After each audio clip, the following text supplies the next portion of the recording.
on, guys? This is Mr. Tej66's Movie Reviews. I am Mr. Tej66. Well, in honor of Dark Phoenix coming out this weekend, I thought I'd go back in time, a long time ago, and review arguably one of the most influential films of the past 25 years. The film that started the second wave of comic book adaptations and superhero films, 2000's X-Men. Now, God, it's been 19 years ago this weekend that this movie came out. I still can't believe that. I just was about to graduate high school when this movie came out. The excitement was in the air. It did pretty well at the box office, but it wasn't an event like a lot of these other superhero films became. But it proved that comic book films could be well written, well directed, well acted. Because just 3 years ago, Batman and Robin had come out and, just stunk up the entire theaters. I mean, it was atrocious. Although I guilty, or a bit of a confession. I actually liked that movie when I first saw it. Don't ask me why. But when this movie came out, I'd been a fan of. I read some X-Men comics, and I'd watched the animated cartoon show, of course, like a lot of people. And I was really impressed with this movie the first time I saw it. I was like, that was pretty damn good. It took itself seriously. It took its theme seriously. The actors were taking it seriously. The director, Bryan Singer, was taking it seriously. And, now looking back at it, almost 20 years later, when we've had so many comic book adaptations in the MCU and the DC movies and, Sin City, just on and on and on, it's a little quaint by today's standards, but still pretty good. I'm going to go ahead and get my negatives out of the way. Some of the production design is a little bland. It's not a very colorful film. I really wish there was more color put into it.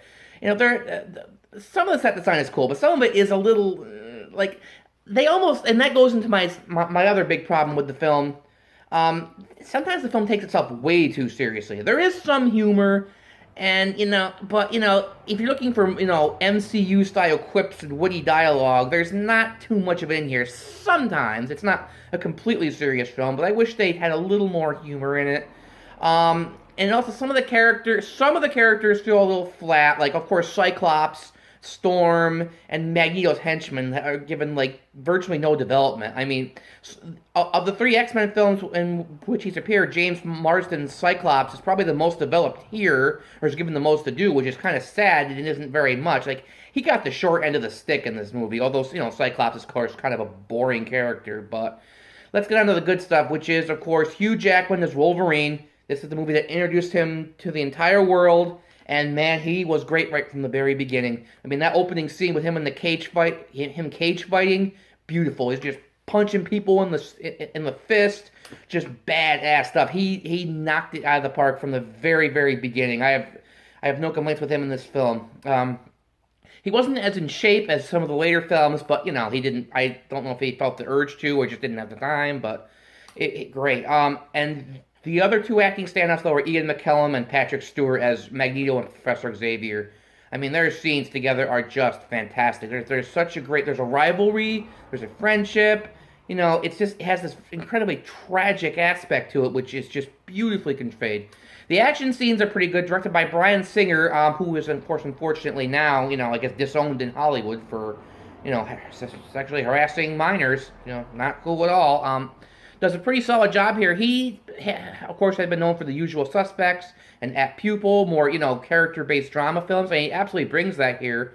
There's a good team dynamic, even between the characters, which, aren't really the best fleshed out. They feel like a good unit.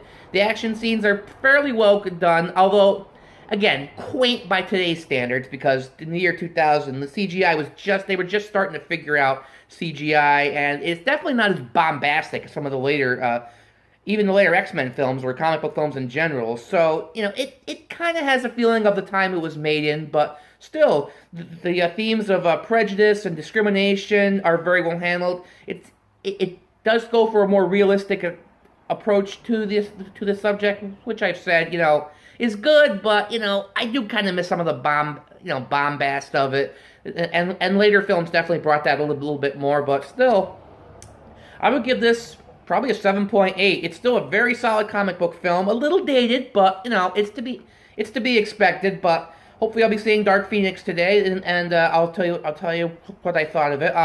So yeah, this was a very good start to a franchise, and looking back, you have to give it credit for what it accomplished. Because we wouldn't have all these superhero films.